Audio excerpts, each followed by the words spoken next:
Bismillahirrahmanirrahim. Assalamualaikum warahmatullahi wabarakatuh. Innal hamdalillah nahmaduhu wa nasta'inuhu wa nastaghfiruh. Wa na'udzu billahi min sururi anfusina wa min sayyiati a'malina. Man yahdihillahu fala mudilla lahu wa may yudlil fala hadiyalah. Wa asyhadu an la ilaha illallah wahdahu la syarika lah. Lahul mulku wa lahul hamdu wa huwa ala kulli syai'in qadir. Wa asyhadu anna Muhammadan abduhu wa rasuluhu wa habibuhu wa khaliluhu salawatu rabbi wa salamuhu alaihi wa ala alihi wa ashabihi wa man ihtada bihudahu ila yaumiddin yauma la yanfa'u malun wala banun illa man atallaha biqalbin salim. Masyarul muslimin wal muslimat jemaah yang semoga dirahmati oleh Allahu Rabbul Alamin. Kita senantiasa bersyukur kepada Allahu Jalla Jalaluh. Bersyukur atas nikmat yang diberikan oleh Allahu Tabaraka wa Ta'ala kepada kita jemaah. Karena dengan bersyukur Allahu Jalla Jalaluh akan memberikan keberkahan dari nikmat tersebut. Dan bersyukur itu tidak ada ruginya sama sekali, bahkan di antara amalan yang dia tidak memerlukan tenaga, yaitu bersyukur, mengatakan alhamdulillah. Kemudian disebutkan oleh para ulama, di antara bersyukur ini juga harus dibuktikan dengan amalan-amalan soleh, yaitu dengan meningkatkan kualitas ibadah kita. Karena sejatinya ada orang-orang yang dia mencukupkan dirinya dengan amalan yang mungkin sudah pernah diajari sebelumnya. Kemudian dia tidak mau belajar memperbaiki amalannya, maka dia adalah orang-orang yang merugi.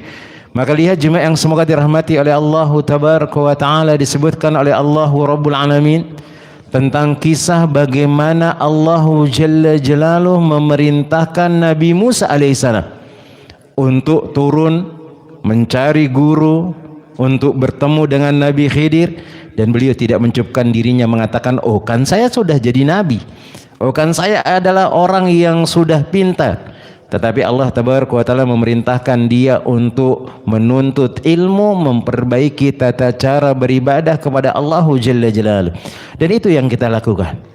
Karena Nabi Sallallahu Alaihi Wasallam pernah menyebutkan dalam hadis yang sahih, beliau mengatakan, wa inna rajula la yusalluna sitina sanatan lam tuqbal lahu salat. Ada di antara kalian yang dia salat selama 60 tahun, dia mengerjakan salat, tapi salatnya tidak diterima oleh Allah Tabaraka wa Ta'ala. Ternyata dia mencukupkan dirinya dengan apa yang dipelajari dari bapak-bapaknya, dari kakek-kakek kita, atau dari guru-guru kita yang dulu, yang mana terkadang ada yang luput dari mereka. Maka bagi kita yang masih hidup diberikan umur panjang oleh Allah Tabaraka wa Ta'ala, gunakan umur tersebut untuk menuntut ilmu Allah Tabaraka wa Ta'ala, memperbaiki tata cara kita beribadah kepada Allah Rabbul Alamin. Apa kata Nabi sallallahu alaihi wasallam? Yutimma ruku'ahu wa la yutimma sujudahu. Dia kalau salat, ketika dia ruku dia tumakninah, tapi ketika dia sujud dia tidak tumakninah. Sebaliknya juga, dia tumakninah ketika sujud, tetapi ketika dia ruku dia tidak tumakninah. Maka dari dalil ini menunjukkan kepada kita tidak boleh seorang itu mencukupkan dirinya dengan ilmu yang dia dapatkan hari ini, tapi dia terus mendekatkan diri kepada Allah Rabbul Alamin. Karena sejatinya walaupun seandainya kita datang di majlis taklim kemudian kita tidak faham sama sekali dengan apa yang disampaikan oleh ustadz kita misalnya, maka itu sudah mendapatkan keberkahan dari Allahu Jalla Jalaluh karena duduk bersama orang-orang yang soleh.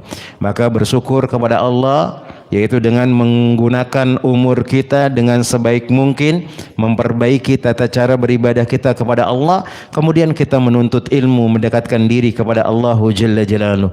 Kemudian selawat beriring salam kita ucapkan kepada Nabi kita Muhammad bin Abdullah sallallahu alaihi wasallam. Allahumma salli wa sallim wa zid wa barik wa an'im ala sayyidina wa maulana Muhammad bin Abdullah sallallahu alaihi wasallam. Ya Allah, semoga selawat beriring salammu, tambahan berkah dan nikmatmu, semoga senantiasa tercurahkan kepada hamba kekasihmu ya Allah, kekasih kami ya Allah, junjungan kami ya Allah, Muhammad bin Abdullah sallallahu alaihi wasallam. Jemaah yang semoga dirahmati oleh Allahu Rabbul Alamin, kita lanjutkan pelajaran dan kajian kita. Masih membahas kitab yang dituliskan oleh Syekh Abdul Azim bin Badawi Al-Khalafi hafizahullahu taala, yaitu kitab Al-Wajiz fi Fiqh Sunnah wa Kitab Al-Aziz, dan kita masih di Kitabus Salat, kitab tentang permasalahan salat. Kemarin kita sudah bahas tentang masalah azan. Kemudian di antara yang disunnahkan adalah ketika ada orang yang azan itu dia menggabung satu nafas membaca Allahu Akbar, Allahu Akbar. Ini sunnahnya. Digabung nafasnya ketika dia azan mengatakan Allahu Akbar, Allahu Akbar. Tidak memotongnya mengatakan Allahu Akbar, Allahu Akbar. Walaupun sebagian ulama membolehkan hal tersebut. Kemudian di antara sunnah yang diajarkan oleh Nabi Sallallahu Alaihi Wasallam ada namanya tarji. Tarji itu adalah mengulangi 2 kalimat syahadat setelah dia mengucapkannya. Misalnya seperti asyhadu alla ilaha illallah, asyhadu alla ilaha illallah, asyhadu anna Muhammadar Rasulullah, asyhadu anna Muhammadar Rasulullah, diulangin dengan suara yang kencang. Maka ini namanya adalah tarji dan itu hukumnya adalah sunnah. Maka sesuatu yang sunnah ini kalau belum diketahui oleh masyarakat, jangan antum coba-coba mempraktikannya. Karena orang yang nggak pernah dengar pasti akan mengatakan, lah kok tadi sudah 2 kalimat syahadat dia ulangin lagi. Ini kayaknya ada aliran-aliran baru, ini aliran-aliran yang menyimpang misalnya. Paling nanti yang dikatakan ini Wahabi sudah ini. Nah seperti itu.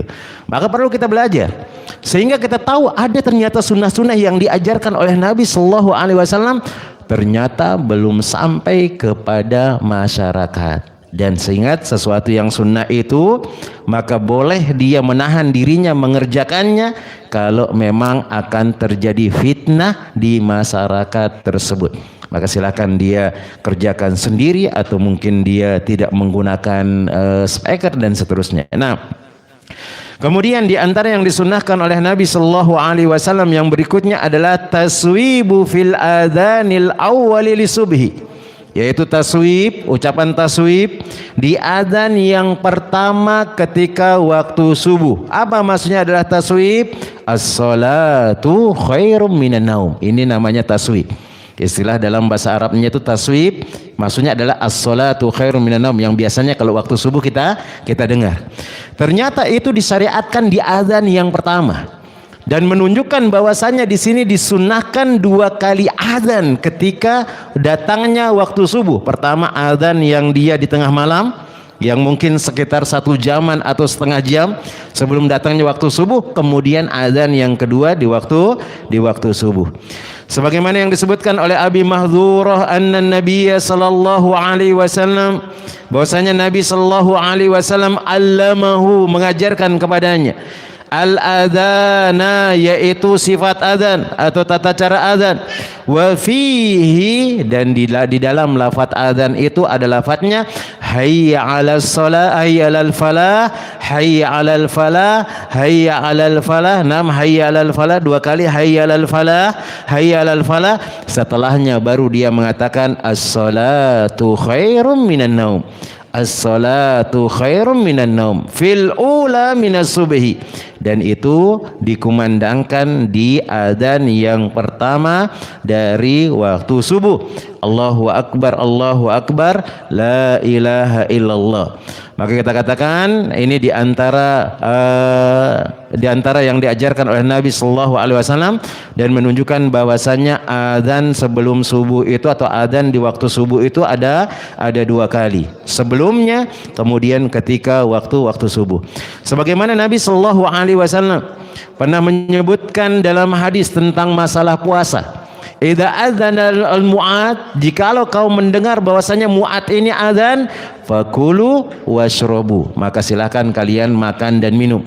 Maka Mu'ad ini biasanya Mu'ad bin Jabal radhiyallahu taala anhu, beliau adzan di waktu sebelum datangnya waktu subuh. Apa fungsinya? Untuk membangunkan orang yang tidur dan untuk mengingatkan orang yang sudah bangun mengerjakan ibadah, ya sudah mengerjakan zikir, mengerjakan sholat, mengingatkan mereka waktu subuh itu seakan akan dekat atau waktu subuh itu sudah dekat, sehingga dia istirahat dulu, kemudian nanti ketika waktu subuh dia bersemangat dia mengerjakan amalan-amalan yang lainnya. Ini dia.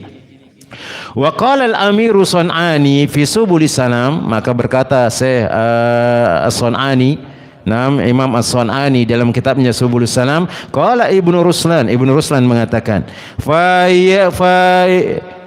syar'iyyatu at-taswib innama hiya fi adani awalil lil fajri. Maka syariat taswib mengatakan hayya 'alas shalah itu adalah disunnahkan di adzan yang pertama di waktu salat subuh. Li'annahu iqadin naim, karena fungsinya adalah untuk membangunkan orang yang tidur. Wa amma adzanus tsani fa innahu i'lamun lidukhuli waqti wa du'aun ila shalat. Karena kalau adzan yang pertama fungsinya adalah mengabarkan kepada orang bahwasanya waktu subuh itu masuk, kemudian memanggil orang itu supaya dia datang ke masjid. Maka beliau mengatakan bahwasanya taswib itu disunahkan di adzan yang pertama. Tapi sebagian dari para ulama dibolehkan untuk dikumandangkan di adzan yang kedua. Apalagi kalau kita jarang menggunakan 2 kali adzan, maka adzan yang digunakan untuk sholat subuh, maka boleh dia setelah hayya 'alal falah, hayya 'alal falah, as-salatu khairum minan naum, as-salatu khairum minan naum, walaupun memang syariatnya adalah ketika adzan yang pertama. Kemudian yang berikutnya istihbabul adzani fi awwali waqti wa taqdimuhu alaihi fil fajri khasatan. Maka disunnahkan adzan itu di awal waktunya, enggak boleh ditunda-tunda. Karena di sini berfungsinya adalah mengabarkan bahwasanya ini adalah waktu atau waktu sholat sudah masuk, dan ini juga untuk mengingatkan bagi kaum wanita ketika dia di rumah dia tidak datang ke masjid untuk mengerjakan sholat jemaah, maka dia bisa mengerjakan sholat di awal waktunya. Dan orang-orang atau perempuan yang ada di rumah itu boleh dia sholat setelah selesai adzan, karena sudah masuk waktu adzan. Enggak mesti dia harus nunggu iqamah dulu di masjid baru dia mengerjakan sholat, karena sudah dikabarkan. Karena iqamah di masjid itu adalah untuk ngajak orang yang di masjid menegakkan sholat. Nah, kemudian juga disebutkan disegerakan adzan ini di awal waktunya, apalagi kalau di bulan Ramadan, supaya orang-orang itu bersegera untuk berbuka. Karena Nabi Shallallahu Alaihi Wasallam mengatakan mazala fi khairin ma'ajalul fitro. Maka senantiasa umatku dalam kebaikan, kata Nabi Shallallahu Alaihi Wasallam, kalau dia menyegerakan berbuka puasa. Udah masuk adzan, udah masuk waktu maghrib, maka segera dia berbuka. Jangan dia tunda, oh nanti saja saya masih kenyang, oh saya walaupun tidak berbuka masih kuat saya, tidak. Maka disunahkan baginya ketika dia mendengar adzan untuk bersegera berbuka, kemudian dia berdoa kepada Allah Tabaraka wa Ta'ala. Wa taqdimuhu alaihi fil fajri khasatan, kemudian menyegerakannya di waktu subuh secara khusus. An Jabir bin Samurah qala, dari Jabir bin Samurah dia mengatakan, kana Bilalun yu'adzinu idza zalatis syamsu la yakhramu. Maka Bilal mengumandangkan azan ketika matahari sudah tergelincir. Summa la yuqimu hatta yakhruju ilaihi Nabi sallallahu alaihi wasallam. Kemudian beliau tidaklah mengumandangkan atau iqamat sampai dia melihat imam, dan ini diantara sunnahnya orang yang azan. Maka kalau mau iqamah dia ketika sudah selesai azan lihat imam dulu.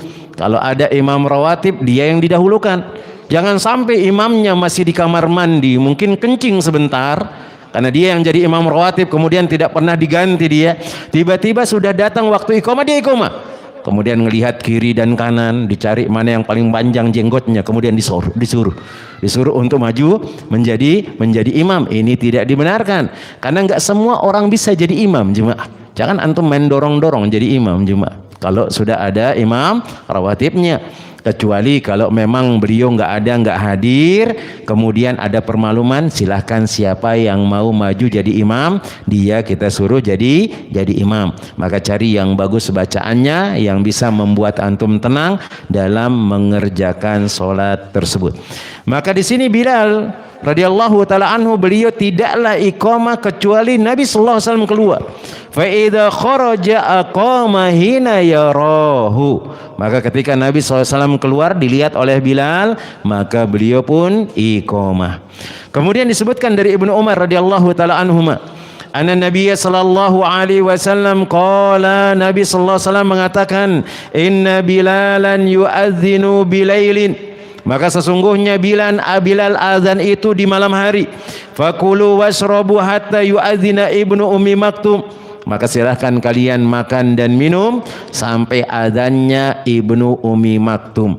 Maka muadzinnya Nabi itu ada dua, ada Bilal, kemudian ada Ibnu Ummi Maktum radhiyallahu taala anhuma. Bilal itu azannya sebelum subuh, sedangkan Ibnu Ummi Maktum itu azannya pas subuh. Maka kalau Bilal yang azan, silahkan kalian makan dan minum sampai nanti azan yang berikutnya, yang menunjukkan bahwasanya sudah masuk waktu subuh.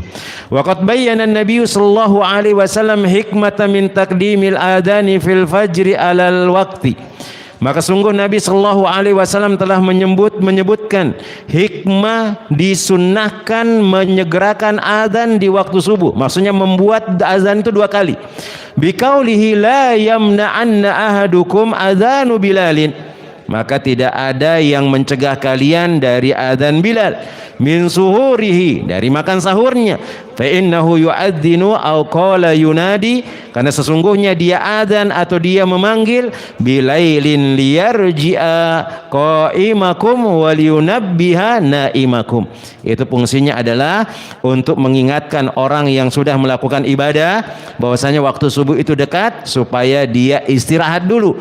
Kemudian untuk memperingatkan orang yang lagi tidur bahwasanya waktu subuh itu akan segera masuk. Nah, ini diantara fungsi dan ilah disyariatkannya azan dua kali, dan taswib itu disunahkan di azan yang pertama. Walaupun kita katakan sekarang para ulama kita ada yang membolehkan juga mengatakan as-salatu khairum minan naum di azan ketika waktu subuh. Cuman kalau dia tidak mengucapkan hal tersebut, maka azannya tetap sesuai dengan sunnah Nabi sallallahu alaihi wasallam. Maka jangan sampai nanti kalau azan subuh enggak ada as-salatu khairum minan naum, antum mengatakan oh ini aliran apa, kemudian dan seterusnya. Kemudian sekarang mayuqalu inda sima'il adzani wal iqamah. Apa yang diucapkan ketika dia mendengar azan dan iqamah? Yustahabbu liman sami'al adzan wal iqamah ay yaqula misla ma yaqulul muadzin. Maka disunahkan bagi orang yang dengar muadzin azan atau muadzin iqamah, dia mengucapkan sesuai dengan apa yang diucapkan oleh muadzin tersebut. Nah, dari sini kita bisa ngambil faedah, ternyata ketika muadzin iqamah ada yang kita baca. Apa yang kita baca? Membaca sesuai dengan apa yang diucapkan oleh muadzin tersebut. Mana dalilnya? Disebutkan dari Abi Sa'id al-Khudri anna Nabiy sallallahu alaihi wasallam qala, bahwasanya Nabi sallallahu alaihi wasallam mengatakan, idza sami'tumun nidaa faqulu misla ma yaqulul muadzin. Kalau kalian mendengar nida, panggilan untuk azan, maka katakanlah sebagaimana yang dikatakan oleh muadzin di azan. Dia mengatakan Allahu Akbar, Allahu Akbar, kita mengatakan Allahu Akbar, Allahu Akbar, Allahu Akbar, Allahu Akbar, kita mengatakan Allahu Akbar, Allahu Akbar. Asyhadu an la ilaha illallah, kita mengatakan asyhadu an la ilaha illallah. Asyhadu an la ilaha illallah, kita mengatakan asyhadu an la ilaha illallah sampai selesai. Nah, wa an Umar bin Al-Khattab radhiyallahu taala anhu qala, dari Umar bin Al-Khattab semoga Allah meridainya, dia mengatakan qala Rasulullah sallallahu alaihi wasallam, Rasulullah sallallahu alaihi wasallam bersabda, idza qala al-muadzin, kalau muadzin mengatakan Allahu Akbar, Allahu Akbar, faqala ahadukum Allahu Akbar, Allahu Akbar. Kalau muadzin mengatakan Allahu Akbar, Allahu Akbar, maka hendaknya kalian mengatakan Allahu Akbar, Allahu Akbar. Summa qala asyhadu an la ilaha illallah, qala asyhadu an la ilaha illallah. Kalau muadzin mengatakan asyhadu an la ilaha illallah, maka ikuti mengatakan asyhadu an la ilaha illallah. Kemudian kalau muadzin mengatakan asyhadu anna Muhammadar Rasulullah, qala asyhadu anna Muhammadar Rasulullah, maka katakanlah asyhadu anna Muhammadar Rasulullah. Ketika muadzin mengatakan hayya 'alas shalah, maka katakanlah la haula wala quwata illa billah. Itu yang disyariatkan. Bukan mengatakan hayya 'alas shalah juga, tapi beda yang diucapkan sebagaimana yang dikatakan oleh Nabi sallallahu alaihi wasallam.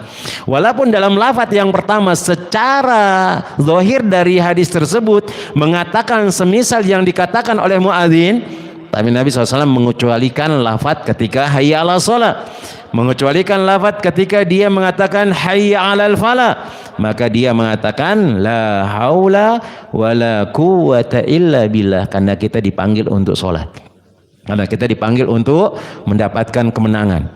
Maka kita mengatakan tidak ada daya dan upaya kecuali pertolongan Allah tabaraka wa ta'ala. Karena banyak orang yang mendengar azan dia nggak datang ke masjid jemaah, walaupun rumahnya sangat dekat sekali dari masjid, walaupun mungkin tinggal buka pintunya saja kemudian langsung masjid, kadang-kadang dia tidak datang untuk mengerjakan sholat tersebut. Maka butuh kita dengan pertolongan Allah tabaraka wa ta'ala, mengatakan tidak ada daya dan kekuatan kecuali kecuali bantuan dari Allah tabaraka wa ta'ala. Kemudian kalau muadzin mengatakan Allahu akbar, Allahu akbar, qala Allahu akbar, Allahu akbar, kita mengatakan Allahu akbar, Allahu akbar, summa qala la ilaha illallah, kemudian kita mengatakan la ilaha illallah. Apa kata Nabi sallallahu alaihi wasallam? Min qalbihi dakhalal jannah. Kalau dia menyambut atau mengucapkan apa yang dia ucapkan sebagaimana muadzin mengucapkan adzan dan itu keluar dari hatinya, kata Nabi sallallahu alaihi wasallam, dia dijamin masuk surga. Ternyata menjawab azan itu salah satu amalan yang bisa membuat kita masuk surga jemaah.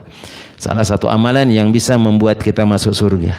Kemudian di antara yang disebutkan oleh para ulama di sini, hukum tentang menjawab azan tersebut ada yang mengatakan hukumnya adalah wajib. Hukumnya adalah wajib karena Nabi sallallahu alaihi wasallam mengatakan, "Idza sami'tumun nida." Kalau kalian mendengar azan, faqulu. Di sini ada menyebutkan fa itu adalah fa amr. Maka katakanlah, ini perintah dari Nabi sallallahu alaihi wasallam sebagaimana yang dia katakan oleh muadzin. Hanya sebagian ulama mengatakan bahwasanya menjawab azan itu adalah wajib dan sebagian mengatakan tidak, itu hukumnya adalah sunnah. Itu hukumnya adalah sunnah. Faman qala misla ma yaqulul muadzin, maka barang siapa yang dia mengatakan sebagaimana yang diucapkan oleh muadzin, au qala inda hayya 'alatai, atau dia mengatakan ketika hayya 'alas shalah, kemudian hayya 'alal falah, kemudian hayya 'alal falah dia mengatakan la haula wala quwata illa billah, au jama'a baina hayya 'alati au hauqala faqad asaba insyaallah. Ini tata cara mengucapkan la haula wala quwata illa billah ketika hayya 'alas shalah dan hayya 'alal falah. Maka muadzin kalau dia mengatakan hayya 'alas shalah, hayya 'alas shalah, boleh digabung dua hayya 'alas shalah itu mengatakan la haula wala quwata illa billah, atau per kalimat juga boleh. Muadzin mengatakan hayya 'alas shalah, dia mengatakan la haula wala quwata illa billah. Hayya 'alas shalah, la haula wala quwata illa billah. Ini juga boleh. Digabung juga boleh. Hayya 'alas shalah, hayya 'alas shalah, la haula wala quwata illa billah. Maka ini juga sudah sesuai dengan ajaran Nabi sallallahu alaihi wasallam. Kemudian beliau mengatakan fa idza faragal muadzinu minal adzani awil iqamah. Jikalau muadzin ini sudah selesai dari azan, sudah selesai dari iqamah, wa ajabahu sami'u, kemudian orang yang mendengarnya menjawab apa yang disebutkan atau yang diucapkan oleh muadzin tersebut, qala ba'dal faragi ma ya'ti fi hadisaini, maka hendaknya dia ketika selesai muadzin itu adzan, dia mengucapkan doa berikut ini, kata Nabi sallallahu alaihi wasallam sebagaimana dari Abdullah bin Amr annahu sami'a an-nabiy sallallahu alaihi wasallam yaqul, beliau mendengar Nabi SAW mengatakan, idza sami'tumul muadzin faqulu misla ma yaqulul muadzin summa sallu alayya, kemudian hendaknya kalian berselawat kepadaku, kata Nabi SAW. Fa innahu man shalla ala salatan sallallahu biha alaihi asyara, kemudian barang siapa yang dia berselawat sekali kepadaku, maka Allah akan berselawat kepadanya 10 kali. Maka menyebut ketika disebutkan nama Nabi sallallahu alaihi wasallam kita mengatakan sallallahu alaihi wasallam atau Allahumma sholli ala Muhammad, pahalanya sangat besar. Dan ini di antara tanda cinta kita sama Nabi sallallahu alaihi wasallam jemaah. Disebut namanya kita ucapkan sallallahu alaihi wasallam atau Allahumma sholli ala Muhammad dan seterusnya. Summa sallallahu ilaihi alwasilah. Kemudian mintalah kepadaku al-wasilah. Fa innaha manzilatun fil jannati la tanbaghi illa li 'abdin min ibadillah. Dia adalah suatu tempat, suatu kedudukan atau suatu tempat di dalam surga yang tidak akan diberikan kecuali dari hamba-hamba Allah.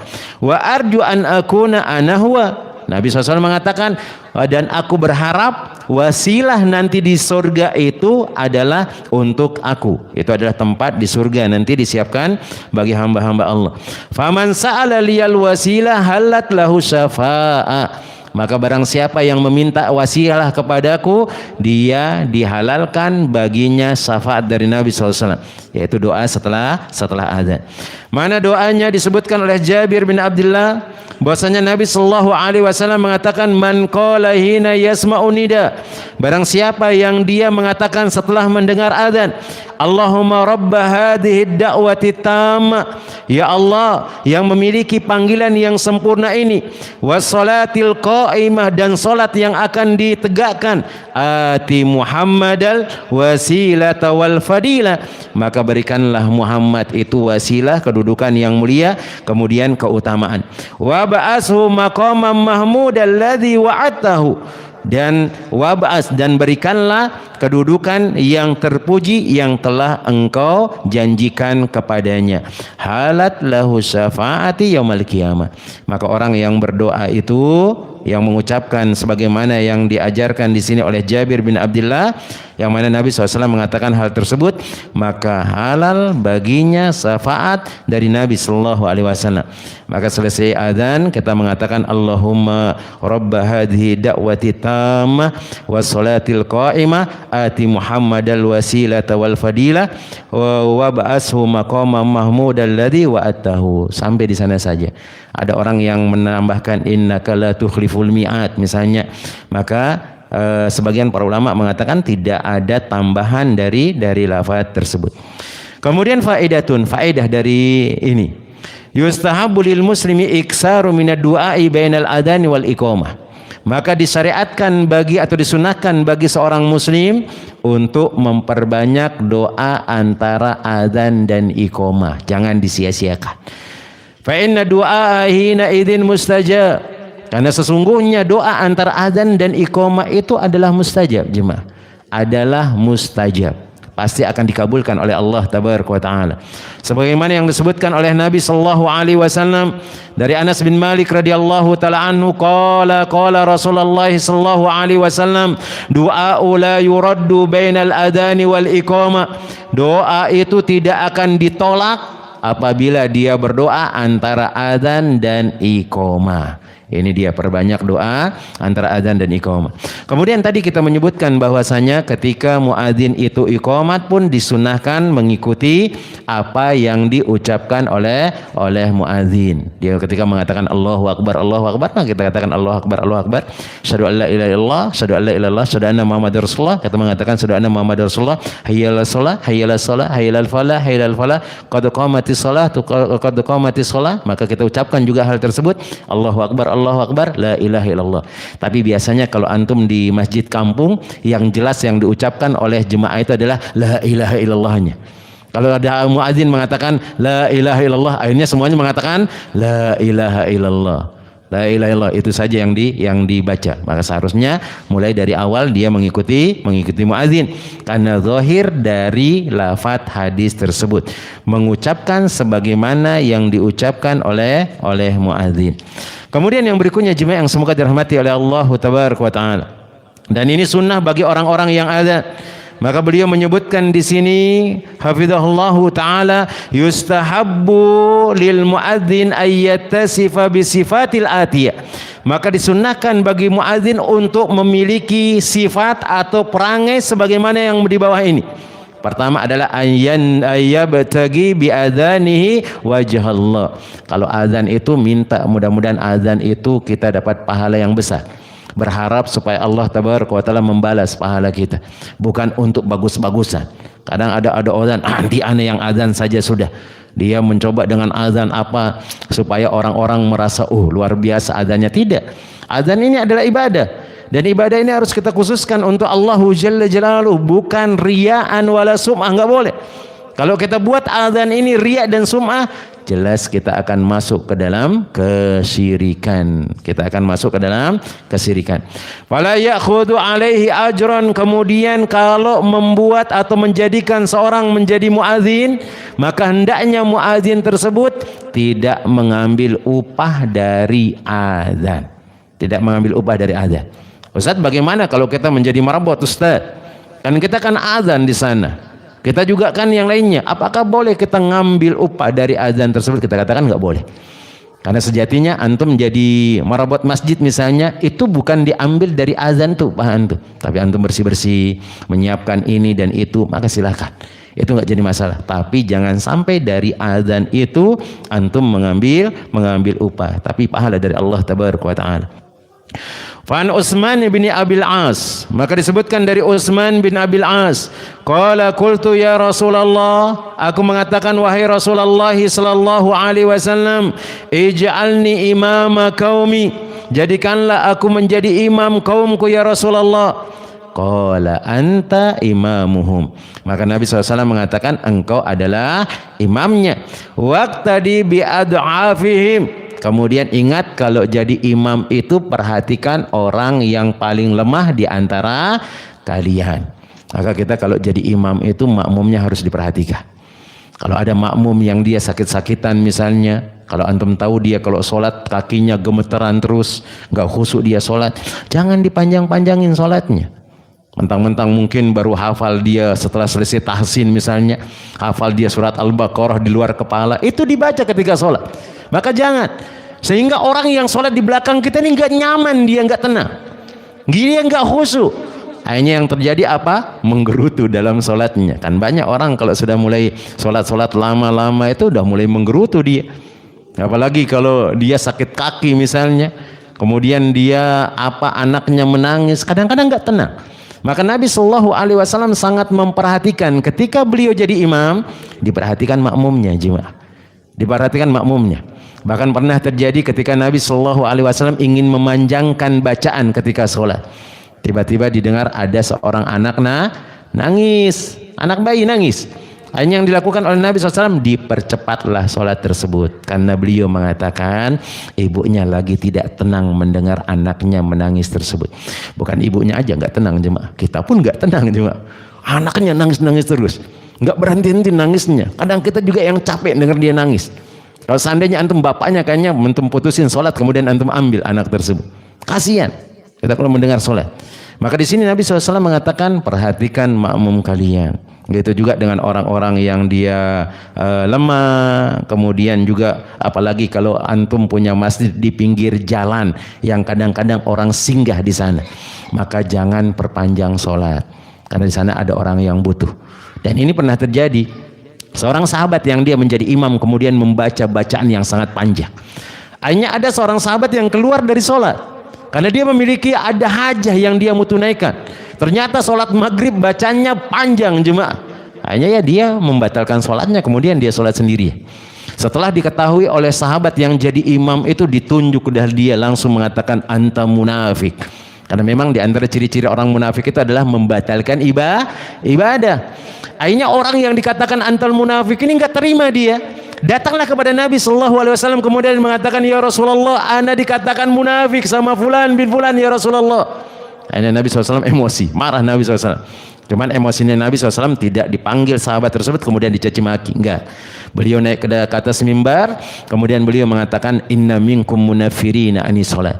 Ada di antara kalian itu yang membuat jemaahnya pada kabur sholat, nggak mau sholat bersama dia, nggak mau sholat sama dia. Maka kalau kalian sholat, maka perhatikan orang-orang yang di belakang kalian. Nah, dan biasanya yang kita senang itu kalau ada imam bacaannya bagus kemudian pendek. Memang lebih nyaman memang seperti itu jemaah. Tapi ada juga kalau panjang juga kita senang ketika antum berada di Masjidil Haram, Masjid Nabawi, kadang-kadang walaupun panjang itu nikmat dia jemaah. Nah, Allah Ta'ala alam shawab. Kemudian beliau mengatakan wattakhidhu mu'adzinan la ya'khudhu ala adhanihi ajron.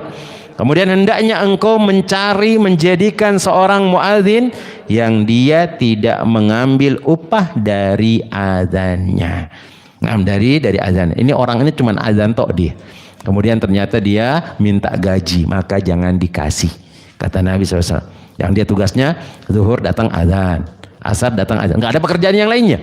Dia nggak bantu-bantuin bersih-bersih dan yang lain, cuma azan tok. Maka dia tidak diberikan upah, dan orang yang azan itu jangan meminta upah karena pahala sudah sangat besar. Kemudian yang kedua adalah ayyakuna tahiran minal hadasaini, maka hendaknya dia suci dari dua hadas, hadas kecil dan hadas besar. Lima marra fima yustahabbu lahul wudu, sebagaimana tentang pembahasan tempat-tempat yang disunahkan untuk berwudu. Tapi sebagian ulama mengatakan, dan ini adalah pendapat yang sahih, hukumnya adalah sunnah. Berarti mafhum mukhalafahnya, mafhum atau pemahaman kebalikannya, bahwasanya orang azan itu boleh dia tidak berwudu. Boleh dia tidak berwudu, yang penting tidak hadas besar. Di hadas kecil misalnya kentut, maka boleh dia azan, silakan. Karena orang kentut tidak ada wudunya itu boleh dia berzikir kepada Allah Tabaraka wa Ta'ala, mengatakan Allahu Akbar, la ilaha illallah, dibolehkan. Nah, seperti kita mungkin kentut, batal wudunya, duduk di pengajian, dia mendengar kalamullah, menyebut nama Allah, itu tidak jadi masalah, walaupun berwudu itu lebih utama. Kemudian yang ketiga yang disunnahkan adalah ayyakuna qa'iman mustaqbilal kiblat. Maka hendaknya dia kalau azan itu disunnahkan menghadap kiblat. Ingat ini sunnah. Berarti menunjukkan juga kebalikannya, boleh orang azan tidak menghadap kiblat. Boleh orang azan tidak menghadap kiblat. Qala Ibnu Munzir, maka Ibnu Munzir mengatakan ijma'u ala annal qiyama fil adzan minas sunnah. Para ulama bersepakat bahwasanya azan sambil berdiri itu hukumnya adalah sunnah. Kenapa? Li'annahu ablagu fis samai, karena lebih keras suaranya dan lebih didengar oleh orang yang jauh. Antum kalau teriak sambil duduk sama sambil berdiri itu beda dia. Kalau berteriak sambil berdiri, yang dia kalau antum duduk itu mungkin 1 kilo saja terdengar. Tapi kalau berdiri itu sampai berkilo-kilo. Cuman sekarang ya ada speaker, orang menjadi aman. Mau dia duduk, mau dia berdiri, sama saja jauh dari suaranya tersebut. Wa anna minas sunnati ayyastaqbilal qiblah bil adzan, dan di antara sunnah adalah dia menghadap kiblat ketika dia adzan. Dzalika anna muadzini Rasulillah sallallahu alaihi wasallam kanu yuadzinuna mustaqbili al qiblah. Dua muadzin Nabi SAW beliau adzan menghadap ke kiblat. Kemudian ayyaltafita bi ra'sihi wa unukihi yaminan inda qaulihi hayya ala shalah. Kemudian disyariatkan ketika dia azan untuk menengokkan kepalanya, wa unuki, dan bahunya, yaminan inda qauli hayya 'alas shalah, bahunya dan kepalanya. Dia mengatakan hayya 'alas shalah, bahu sama kepalanya. Jangan dia semuanya, cuman bahu sama kepalanya aja. Ada sebagian mengatakan cuman kepalanya saja. Hayya 'alas shalah, atau mungkin bahu sama kepalanya disebutkan dalam hadis ini. Kemudian wasimalan inda qaulihi hayya 'alal falah, ke arah kiri ketika dia mengatakan hayya 'alal falah. Ini sunnah. Cuman kalau ada orang-orang azan dia enggak menghadap kanan kiri, itu juga tidak jadi masalah, tidak membatalkan azannya. Kemudian disebutkan dari Abu Juhaifa annahu ra'a Bilalan yu'adzinu qala faja'altu atattabi'u fahu hahuna wa hahuna bil adzan. Maka Abu Hudzaifah mengatakan, aku melihat Bilal adzan dan aku mengikuti kepalanya ke sana dan ke sini. Kemudian yang berikutnya adalah yang kelima, ayyudkhila isba'aihi fil udhunihi, maka dia disunahkan memasukkan telunjuknya ke dalam lubang telinganya. Ini disunahkan. Sebagaimana disebutkan oleh Abu Juhaifa, ra'aitu Bilalan yu'adzinu wa yaduru. Aku melihat Bilal azan, dia azan, kemudian dia memutarkan kepalanya. Wa yutbi'u fahu hahuna wa hahuna. Kemudian mengikuti kepalanya ke sana dan ke sini. Wa isba'ahu fi udhunaihi. Kemudian telunjuknya di dalam telinganya dimasukin. Ini yang disunnahkan.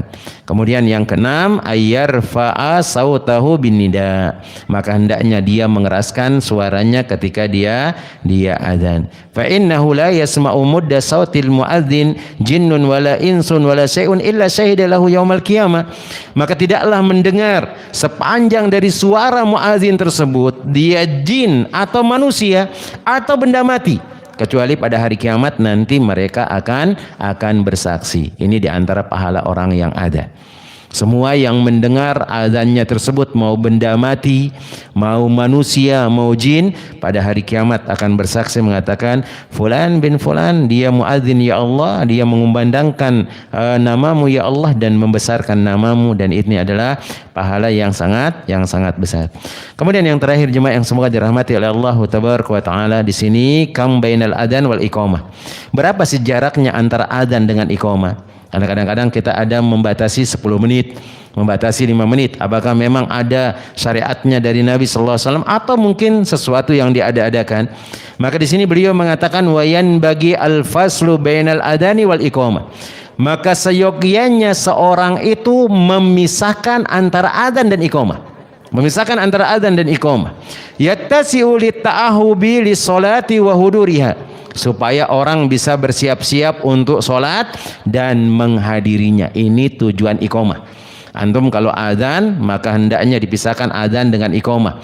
Tujuannya adalah supaya orang yang dia masih di rumah bisa siap-siap kemudian datang ke masjid. Lianna al-adzan innama suri'a lihada. Karena adzan ini disyariatkan seperti ini, memanggil orang untuk datang sholat. Memanggil orang untuk datang sholat. Wa illa do'atil faidatu minha. Kalau engkau tidak mengerjakan hal tersebut, orang adzan kemudian dia langsung iqamah, maka kefaedah dari adzan itu sia-sia, tidak ada gunanya. Karena adzan ini kan ngasih tahu orang ini udah datang masuk waktu sholat, kemudian supaya dia datang untuk mengerjakan sholat. Kalau antum iqamat nggak ada artinya berarti dari faedah adzan tersebut. Kemudian qala Ibnu Battal mengatakan la hadda li dzalika ghairu tamakkuni dukhulil waqti wa ijtima'il musallin. Maka tidak ada batasannya. Berarti boleh terserah berapa saja antum tentukan. Mau dia 10 menit, mau dia 5 menit, mau dia 15 menit, silahkan. Yang penting orang-orang bisa kumpul untuk mengerjakan sholat. Wallahu ta'ala alam bissawab. Mungkin ini yang dapat Anda sampaikan. Sisanya mungkin kita gunakan untuk tanya jawab. Baik yang berkaitan dengan tema atau mungkin yang lainnya yang mau disampaikan. Tafadhal.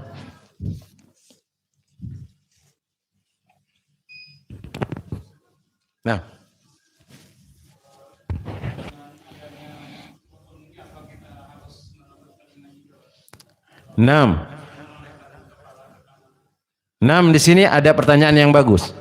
Dengan adanya mikrofon misalnya, apakah kita tetap menoleh ke kanan dan ke kiri ketika hayya 'alas shalah, hayya 'alal falah, kemudian yang lainnya? Kita katakan na'am. Kan itu ada sunnah Nabi sallallahu alaihi wasallam walaupun ilahnya sebenarnya tidak udah tercapai. Contoh misalnya juga di antara syariat yang lainnya kita bisa geser permasalahan tersebut. Contoh seperti jenggot jemaah. Seperti jenggot. Sunnah Nabi sallallahu alaihi wasallam memelihara jenggot itu adalah untuk menyelisihi orang-orang kafir di luar sana.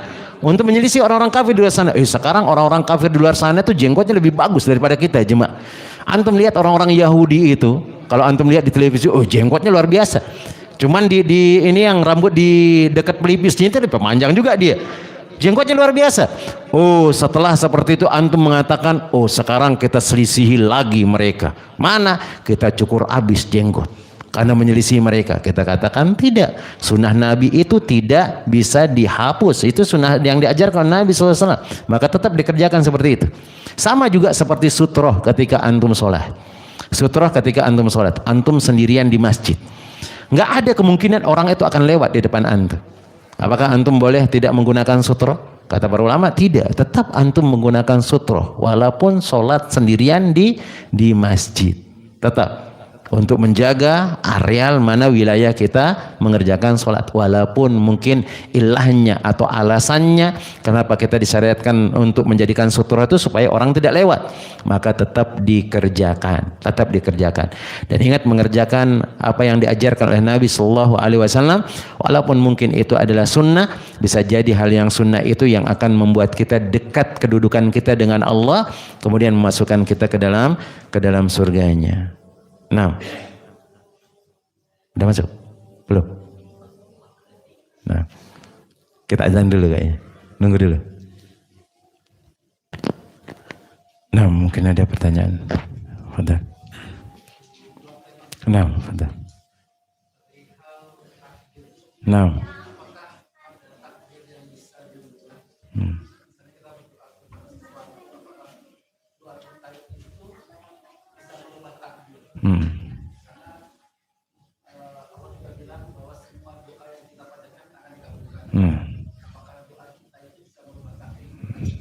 Jemaah. Ini masalah akidah tentang masalah takdir. Maka takdir kita itu sudah ditetapkan oleh Allah Rabbul Alamin. Bahkan sebelum langit dan bumi ini diciptakan 5.000 tahun sebelumnya, jemaah. Kita sudah ada takdirnya. Belum diciptakan bumi sudah disebutkan, fulan dia akan lahir tahun ini, dia akan seperti ini. Kemudian dalam hadis yang lainnya Nabi SAW mengatakan tidak ada sesuatu yang bisa merubah takdir kecuali adalah doa. Apakah tidak bertentangan? Kita katakan tidak bertentangan. Kenapa? Karena Allah itu maha bisa merubah takdir tersebut. Allah yang membuatnya dan Allah bisa merubahnya.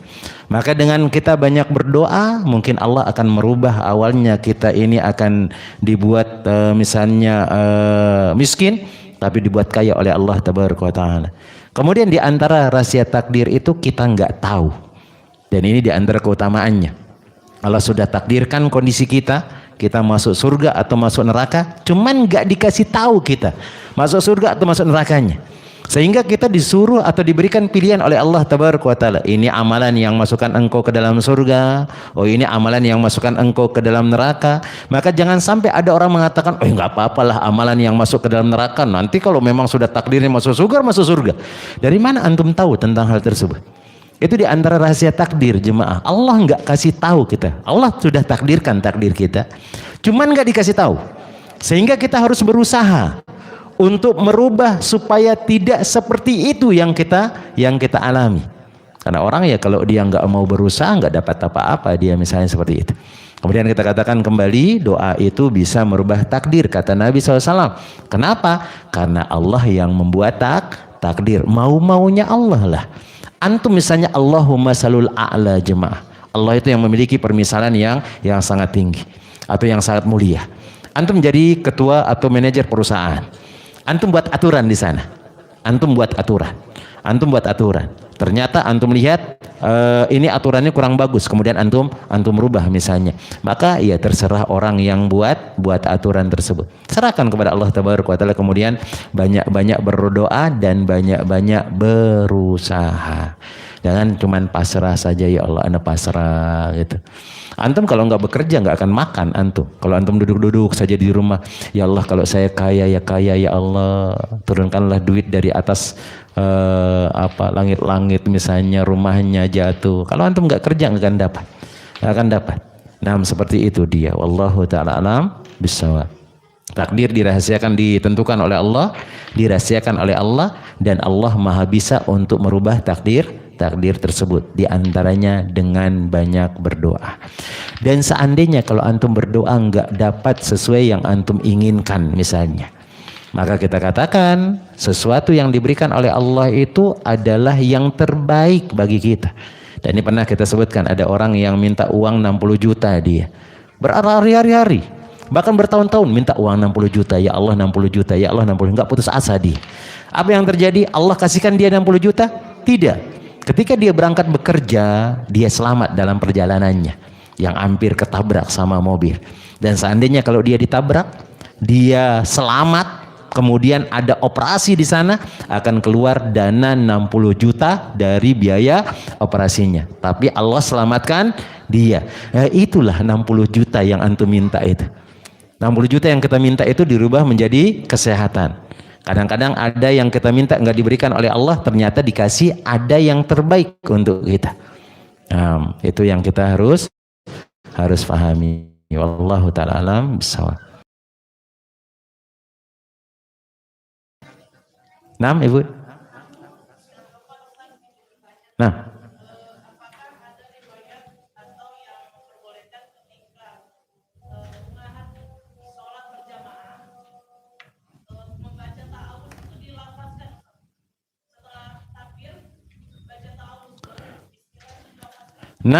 Nanti akan masuk tentang masalah sifat salat Nabi Sallallahu Alaihi Wasallam. Disebutkan dalam sifat salat Nabi itu, Nabi SAW kalau salat itu disebutkan beliau qoma wastaqbalal kiblah. Beliau berdiri kemudian menghadap kiblat.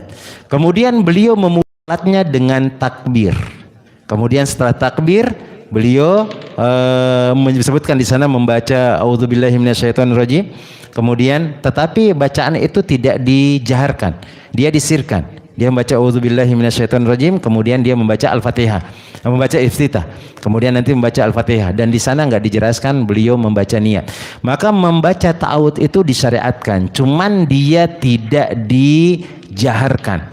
Dia tidak dijaharkan, disirkan. Mungkin auzubillahi minasyaitonirrajim seperti itu. Kemudian dia sholat. Boleh. Tapi dia tidak menjaharkan. Disirkan saja. Supaya ibadah sholat yang dia kerjakan, dia tidak terganggu dari godaan setan dan yang lainnya. Nah, ada dalilnya disebutkan oleh beliau di sini Syekh Abdul Adim tentang sifat sholat Nabi Sallallahu Alaihi Wasallam itu disyariatkan, cuman dia tidak dijaharkan. Nah, Allah Taala alam bisawab. Udah.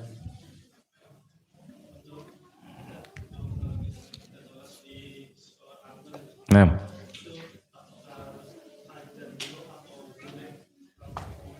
Jemaah, kita lagi di kantor nih, kemudian udah masuk sholat, kemudian orang-orang di luar sudah azan. Apakah boleh kita azan atau kita langsung iqamah? Maka disunahkan antum azan. Sebagaimana yang disebutkan kepada seorang sahabat, yang disebutkan beliau mengatakan, anta ra'aituka anta tuhibul ghanam wal badiyah. Aku melihat engkau suka kambing sama lembah-lembah. Aku suka kambing sama engkau suka kambing sama lembah-lembah. Maka idza kana fi badiyatika, jikalau kalian berada di lembah kalian lagi bersama kambing, kemudian datang waktu sholat, maka hendaknya kalian azan. Karena keutamanya tadi yang ini apa? Tidaklah mendengar suara kita azan, sesuatu pun manusia, jin, benda-benda yang ada di sekeliling kita itu akan bersaksi pada hari kiamat. Maka disunahkan untuk azan. Bagaimana kalau kita nggak azan, Ustaz? Apakah dibolehkan? Iya, dibolehkan. Karena azan itu hukumnya adalah sunnah apa wajib? Atau fardu kifayah. Kalau sudah ada yang mengerjakan, yang lain sudah gugur. Maka ibu-ibu di rumah dia nggak adzan, kemudian dia langsung sholat. Kadang juga di pondok kita yang perempuan dia nggak adzan, dia ngikutin adzan yang di cowok misalnya dan seterusnya. Kita cukupkan dengan adzan di luar itu boleh. Cuman disunnahkan dia untuk mengiklankan, yaitu syiar-syiar dari agama Allah Tabaraka wa Ta'ala, di antaranya adalah adzan. Nah, tetap disyariatkan. Cuman kalau antum cukupkan dengan adzan yang di luar itu juga tidak jadi masalah. Nah, ada yang lain lagi? Fadhal. Mungkin ada lagi dari ibu-ibu?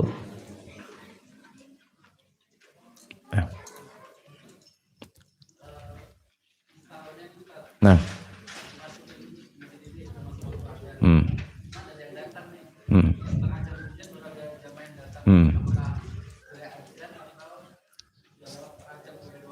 Maka kita katakan tadi boleh. Walaupun sudah lewat waktunya, nggak ada orang adzan, kemudian antum yang pertama kali datang adzan, silakan. Itu tidak jadi masalah. Dan anda rasa di masyarakat kalau kita telat adzan tuh aman gak jemaah? Ya antum adzannya mungkin setelah setengah jam, baru adzan. Orang sudah selesai adzan, kemudian antum adzan setelah setengah jam. Aman. Kayaknya aman aja. Ya jadi masalah. Aman aja. Mungkin orang mengatakan, oh ini nggak ada muadzinnya, mungkin sakit, tiba-tiba ini nggak jadi masalah. Boleh, silakan. Adzan tetap disyariatkan. Adzan tetap disyariatkan. Ada yang lain? Fadhal.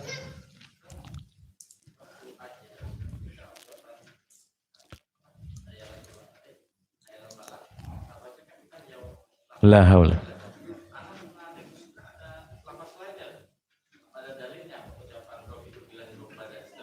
Naam jemaah, apakah ada dalil yang mengatakan raditu billahi robba wa bil islami? Itu disebutkan setelah doa adzan. Ada tambahan. Setelah dari doa adzan yang tadi ditambah raditu billahi robba wa bil islami dina wa bi Muhammadin sallallahu alaihi wasallam nabiyya. Ada disebutkan. Adapun ketika hayya 'alas shalah ana belum dapat. Mungkin jadi PR ana nanti pertemuan berikutnya ana carikan. Mungkin ada dalilnya tentang menyebutkan hal tersebut setelah kita mengatakan la haula wala quwata illa billah. Karena ana juga belum banyak ilmunya, kita sambil belajar. Anda juga kalau ada PR-PR itu bisa nambah ilmu jemaah, Masya Allah. Nah, insya Allah jadi PR Anda. Mudah-mudahan bisa sampai kajian ke berikutnya. Nah, Allah Ta'ala dalam sahab.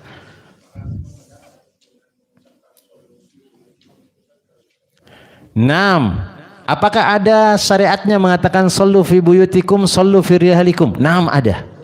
Ada. Nabi sallallahu alaihi wasallam mengajarkan kepada para sahabat ketika turunnya hujan. Karena ketika kita mengatakan hayya 'alas shalah, marilah kalian salat, kemudian hujan turun, dia akan terhalang, kesusahan dia.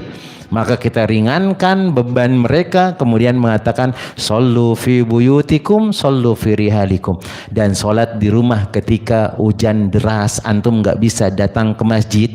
Yang biasanya kita datang ke masjid, kemudian kita salat di rumah, pahalanya sama, sesuai dengan kebiasaan.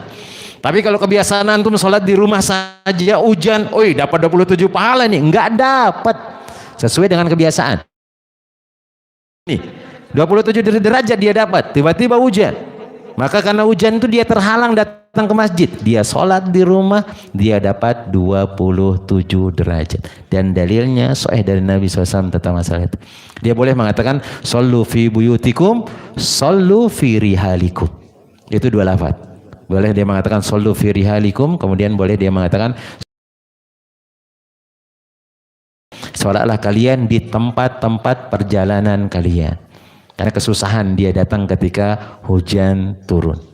Nah, Allah Ta'ala dalam sahab. Iya, tetap dibaca. Ada yang lain? Fadhal. Nah. Lafaz?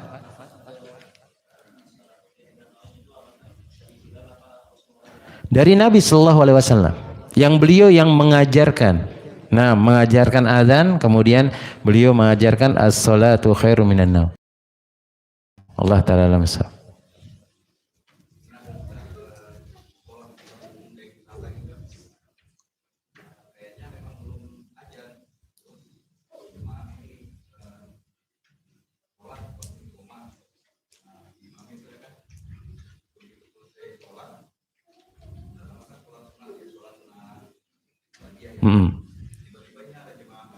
Yang datang.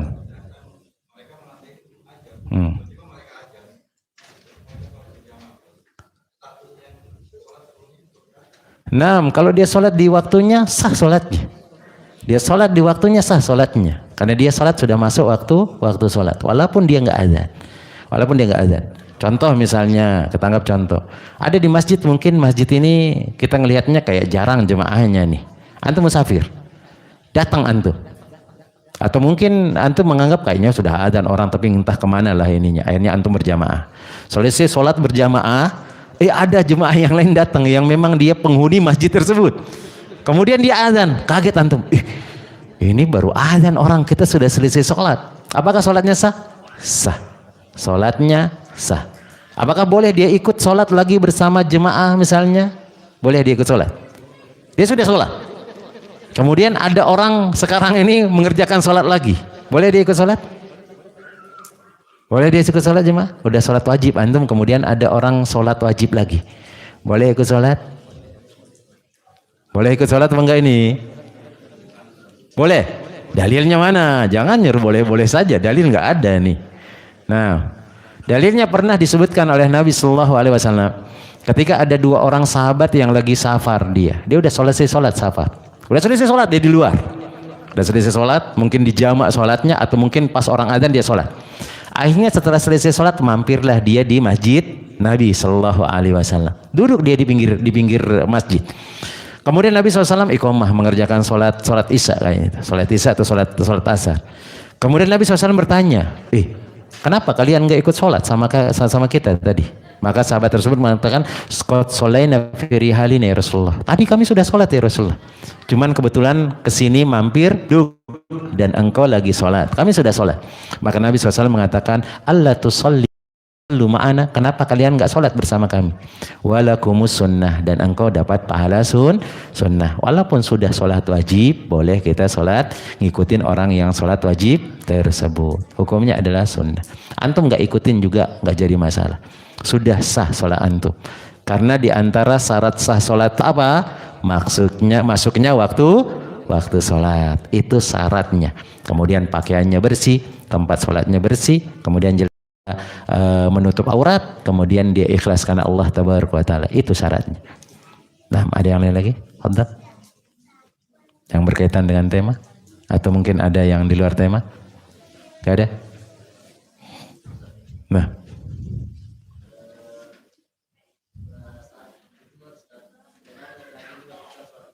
Nah, kita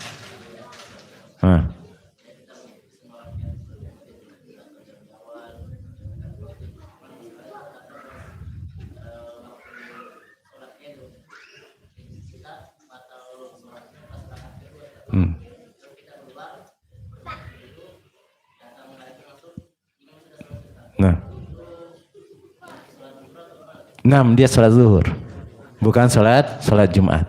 Beda kalau antum kamar mandi kemudian antum dapat sholat yang rakaat kedua, maka cuma ditambah 1 rakaat saja karena antum berjamaah dengan mereka.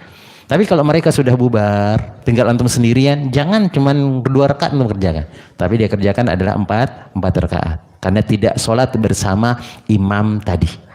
Nah, berarti dia sholat zuhur. Pahalanya gimana Ustaz? Pahalanya sempurna.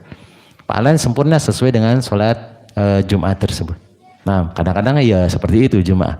Antum pas imam mau mulai sholat sakit perut antum. Ya kalau sakit perut sebentar saja di kamar mandi. Ini sudah keras misalnya Jumat kan, lama di kamar mandi. Selesai kamar mandi orang sudah salam. Aduh mau gimana lagi, ya sudah. Tinggal antum sholat aja. Sholat 4 rakaat. Sholat 4 rakaat. Sendirian Ustaz? Iya. Antum sholat sendirian. Karena nanti kalau berjamaah orang lihat antum, ini kok sholat 4 rakaat dia Jumatan. Nah, aliran apa ini dan seterusnya. Nah, Allah Ta'ala alam. Ada lagi? Datang sebelum salam bagaimana? Apakah dia kehitung? Maka disebutkan oleh para ulama, dia tidak kehitung. Karena orang mendapatkan 1 rakaat bersama imam itu kalau dia sama-sama ruku. Lah Ustadz gimana Ustadz ini? Ada orang dia sholat Jumat, kemudian dia, itu sholat yang dia masalah berjamaah ya. Tapi bagaimana kalau dia ikut tahiyat bersama imam? Apakah dia mengerjakan 2 atau 4? 2 atau 4 jemaah? Sholat Jumat 2 rakaat atau sholat zuhur 4 rakaat? Mana jemaah? Masuk 2 atau masuk 4 jemaah? Maka para ulama mengatakan masuk 2 karena mengikuti imam walaupun nggak dapat rakaatnya. Cuman nanti ada permasalahan masalah sholat musafir. Kalau antum sholat bersama orang yang dia mukim, kemudian antum datang sholat di rakaat terakhir dari rakaat imam tersebut, sudah ruku dia, sekarang i'tidal, atau mungkin dia sudah tahiyat misalnya, apa yang antum harus kerjakan? 4 rakaat disempurnakan atau 2 rakaat? Disebutkan oleh para ulama dan ini adalah pendapat yang kuat, kalau dia musafir dia kerjakan 2 rakaat saja. Karena tadi sholat berjamaah dengan imam itu dia tidak dapat. Dia tidak dapat. Ini masalah mukim sama musafir. Allah Ta'ala alam bersama. Nah mungkin ada satu lagi terakhir.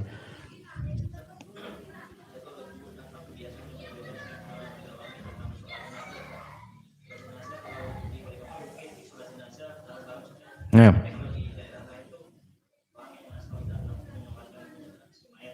Nah. Nah, jemaah. Contoh semuanya ada. Mau barang-barang boleh, silakan. Yang jelas nanti kalau buat sop itu jadi tiga sop. Berapapun jumlah dari jemaahnya. Antum kalau 10 orang maka antum buat dia 3 sop. Yang penting 3 sop.